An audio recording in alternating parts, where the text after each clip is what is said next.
దేవుని ఘనమైన నామమునకు స్తోత్రములు.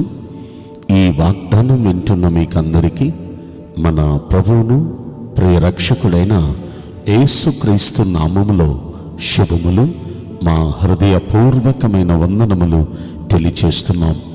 ఈరోజు దేవుని వాగ్దానం పేతురు రాసిన మొదటి పత్రిక 5వ అధ్యాయము 10వ వచనం. తానే మిమ్మును పూర్ణులనుగా చేసి స్థిరపరిచి బలపరచును. ఈ మంచి వాగ్దానం మన మంచి దేవుడు మనందరి పట్ల నెరవేర్చునుగాక. ఆమేన్. ప్రియ దైవ జనాంగమా, ఈ మాటలు అపోస్తలుడైన పేతురు గారు సంఘానికి చెప్తున్న చక్కని మాట.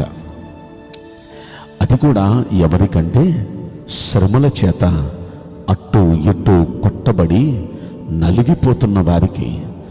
ఇక ఇంతేనా మా పరిస్థితి? ఇక మీ మంచి రోజులు చూడలేమా? ఇక ఎంతకాలం ఈ బాధలు, ఇక ఎంతకాలం ఈ కన్నీళ్ళు, ఇక ఎంతకాలం ఈ కష్టాలు అని విసికి వేషారిపోతున్న వారితో ఆ పేతురు గారు ఇస్తున్న చక్కని మాట చూడండి. మన దేవుడు తన నిత్య మహిమకు మనల్ని పిలిచాడు. ఆయన మనల్ని పిలిచిన దేవుడు సర్వకృపానిధి అగు దేవుడు. కొంచెం కాలం మనం ఈ శ్రమపడిన మీదట ఆయనే మనల్ని పూర్ణులనుగా చేసి స్థిరపరుస్తాడు. మన జీవితాన్ని బలపరుస్తాడు మనల్ని. ప్రస్తుతం వస్తున్న ఈ శ్రమలను చూచి కలవరపడద్దు, ఆందోళన చెందొద్దు.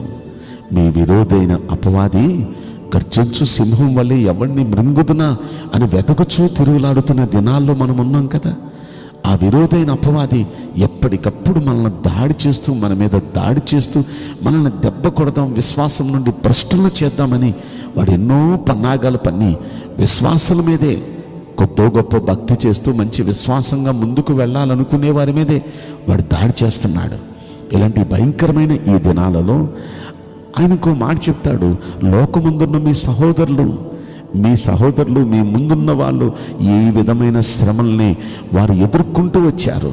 ఆ శ్రమలలో వారు చేసిన పని ఏంటో చెప్పన, విశ్వాసముందు స్థిరంగా ఉన్నారు.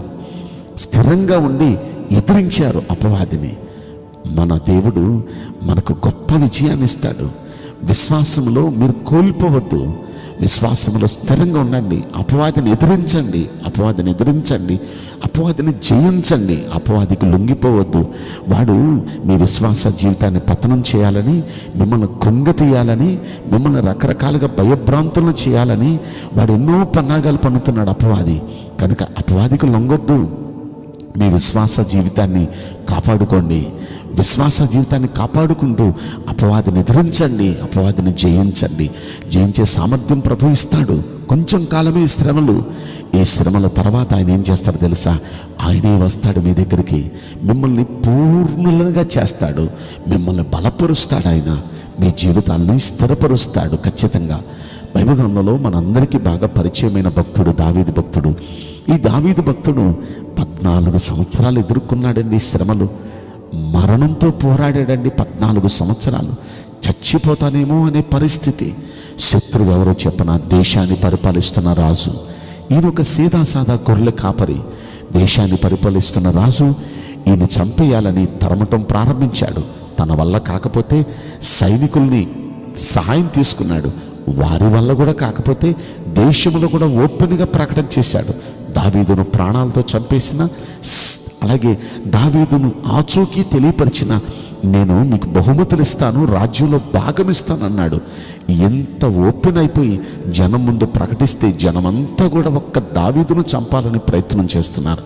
అలాంటి పరిస్థితుల్లో దావీదును దేవుడు ఎంత అద్భుతంగా కాపాడాడు. ఒక్కసారి మనం పరిశీలిస్తే ఆ పరిస్థితుల్లో 40వ కీర్తన ఆయన రాస్తున్నాడు.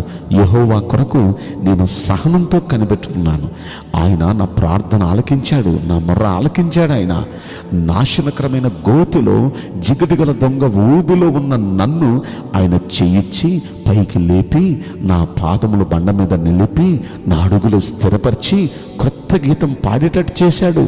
నా జీవితానికి స్థిరతనిచ్చాడు. ఆ సమయంలో నన్ను బలపరిచింది ఆయనే, నాకు తోడున్నది ఆయనే. ఆయన వల్లే ఇంత భయంకరమైన పరిస్థితుల్లో కూడా నేను తట్టుకోగలిగాను అంటూ ఆ దేవుని బట్టి ఈయన చెప్తున్నాడండి. ప్రియ దైవ జనాంగమా, అలనాడు దావీదును ఆ నాశనకరమైన గుంటలో కాపాడిన దేవుడు, ఆ ఊబులోకి వెళ్ళిపోతున్న తన జీవితాన్ని పైకి లేపి నిలబెట్టి అడుగులను స్థిరపరిచిన దేవుడు, పరిపూర్ణునిగా చేసి ఒక పరిపూర్ణమైన భక్తిలోనికి నడిపించి అతన్ని ఒక ఉన్నత స్థాయిలో దేశానికి రాజుగా, చక్రవర్తిగా హెచ్చించిన దేవుడు ఈ రోజున మనం సేవిస్తున్న దేవుడు. మీ జీవితాల్లో మీకు కలుగుతున్న ఈ ఒడిదుడుకులను చూచి, ఈ కష్ట నష్టాలను చూచి, ఈ శ్రమ శోధన వీటిని చూచి కృంగిపోవద్దు, బాధపడొద్దు, దిగులు పడొద్దు. మన దేవుడు తప్పక మన జీవితాల్ని ఆయన బలపరుస్తాడు, పూర్ణులనుగా చేస్తాడు, స్థిరపరుస్తాడు మన జీవితాన్ని. కనుక కలవరపడొద్దు, ఆందోళన చెందొద్దు. ఆశ్చర్య కార్యాలు చేసే గొప్ప దేవుడు మనతో కూడా ఉన్నాడు. ఆయన ఖచ్చితంగా మనకు మేలు చేయబోతున్నాడు. కనుక ఈ శ్రమలు ఎన్నతగినవి కావు, కొద్ది రోజులే ఈ శ్రమలు. వీటన్నిటి వెనకాల మన దేవుడు కార్యం మనం చూడబోతున్నాం. విశ్వాసంతో నమ్మండి. ఈ శ్రమలలో మీరు నిలిచి విశ్వాసాన్ని కాపాడుకొని గెలవండి. దేవుని గొప్ప సహాయం మీరు పొందండి. ఈ కొద్ది వాగ్దానం మనందరి వెనుకడిలో మన మంచి దేవుడు నెరవేర్చునుగాక. ఆమేన్. నేను మీకోసం ప్రార్థన చేయబోతున్నాను. పరిశుద్ధుడా, ప్రేమగల యేసురాజా, మీ పరిశుద్ధ బంగారు పవిత్రమైన నామమునకు నిండు మనసుతో కోట్ల కొలదిగా స్తుతులు, స్తోత్రములు, వందనాలు చెల్లిస్తున్నాం. ఈ వాగ్దానం వింటున్న బిడ్డలు వారున్న శ్రమ నుండి, వారున్న ఆపద నుండి, ఇరుకు ఇబ్బందుల నుండి దయచేసి మీరు మాత్రమే బయట పెట్టగలరు. అయ్యా, మీరే వారిని పూర్ణులుగా చేసి ఈ శ్రమలో వారిని బలపరిచి జీవితాలకు స్థిరతనివ్వండి.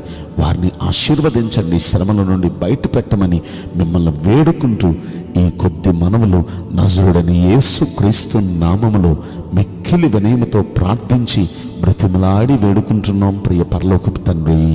ఆమేన్. May God bless you all. Thank you.